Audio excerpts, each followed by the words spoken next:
Terror is the ultimate way to paralyze a people's will to resist and destroy their ability to plan a strategic response. Such power is gained through sporadic acts of violence that create a constant feeling of threat, incubating a fear that spreads throughout the public sphere. The goal in a terror campaign is not battlefield victory, but causing maximum chaos and provoking the other side into desperate overreaction.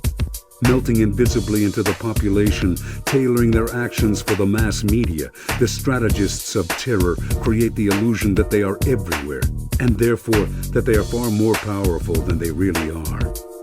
It is often hard for us to perceive how deeply we are affected by the moods that can pass through a group. This is what makes the use of terror so effective and so dangerous. With a few well-timed acts of violence, a handful of assassins can spark all kinds of corrosive thoughts and uncertainties. The weakest members of the target group will succumb to the greatest fear, spreading rumors and anxieties that slowly overcome the rest. The strong may respond angrily and violently to the terror campaign, but that only shows how influenced they are by the panic. They are reacting rather than strategizing, a sign of weakness, not strength. As the public's imagination runs wild, the assassins become something much larger, seeming omnipotent and omnipresent. As Hassan proved, a handful of terrorists can hold an entire empire hostage with a few well-calibrated blows against the group's psyche. And once the group's leaders succumb to the emotional pull, whether by surrendering or launching an unstrategic counterattack, the success of the terror campaign is complete.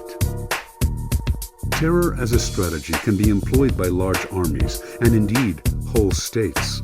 It is most effectively practiced by those small in number. Being so few in number, they cannot hope to wage a conventional war or even a guerrilla campaign. Terror is their strategy of last resort. Taking on a much larger enemy, they are often desperate, and they have a cause to which they are utterly committed. Ethical considerations pale in comparison, and creating chaos is part of their strategy. In essence, terrorists kick a rock in order to start an avalanche.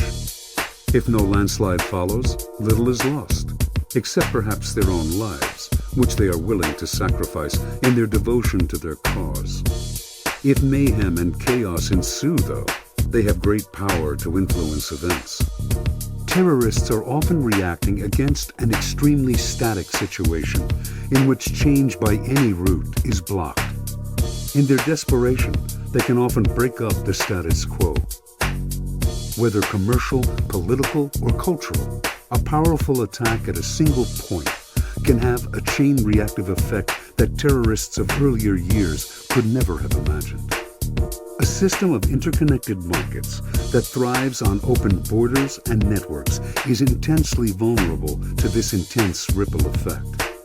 The kind of panic that once might stir in a crowd or through a city can now spread over the world, fed spectacularly by the media.